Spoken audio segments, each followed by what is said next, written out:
রাজেন্দ্র ভবনে শ্রীরামকৃষ্ণদেব আসিয়াছেন। অনেকগুলি ব্রাহ্মভক্ত সেখানে আসিয়াছেন দেখিয়া ঠাকুর বলিতেছেন, ব্রাহ্মসভা না শোভা?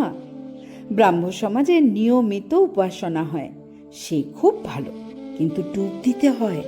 শুধু উপাসনা বা লেকচারে হয় না, তাকে প্রার্থনা করতে হয় যাতে ভোগাসক্তি চলে গিয়ে তাঁর পাদপদ্মে শুদ্ধা ভক্তি হয়। হাতির বাহিরের দাঁত আছে, আবার ভিতরের দাঁতও আছে।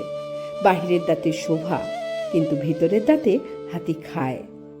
তেমনি ভিতরে কামিনী কাঞ্চন ভোগ করলে ভক্তির হানি হয়। বাহিরে লেকচার ইত্যাদি দিলে কি হবে? দেখো না, শকুনি কত উপরে ওঠে, কিন্তু নজর তার ভাগাড়ের দিকে। হাওয়াই হুশ করে প্রথমে আকাশে উঠে যায়, কিন্তু পরক্ষণেই মাটিতে এসে পড়ে। ভোগাসক্তি ত্যাগ হলে শরীর যাবার সময় ঈশ্বরকেই মনে পড়বে, আর তা না হলে মৃত্যুকালে এই সংসারের জিনিসই সব মনে পড়বে।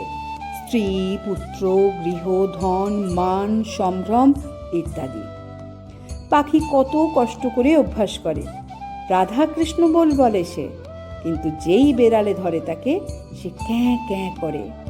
তাই সর্বদা অভ্যাস করা দরকার।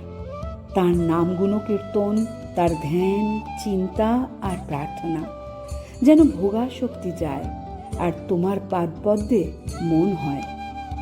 এরূপ সংসারী লোক সংসারে দাসীর মতো থাকে, সব কর্মকাজ করে, কিন্তু মন তার দেশে পড়ে থাকে, অর্থাৎ ঈশ্বরের উপর মন রেখে কর্মগুলি করে। সংসার করতে গেলেই গায়ে পাঁক লাগে, কিন্তু ভক্ত সংসারী পাঁকাল মাছের মতো, পাঁকে থেকেও গা তার পাঁক শূন্য। ঠাকুরের কাছে কেশবচন্দ্র সেন এসেছেন।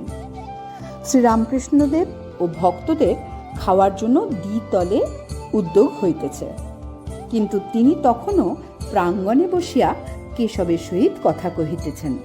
রাধাবাজারে ফটোগ্রাফারদের ওখানে গিয়াছিলেন, সেই সব কথাই তিনি বলিতেছেন।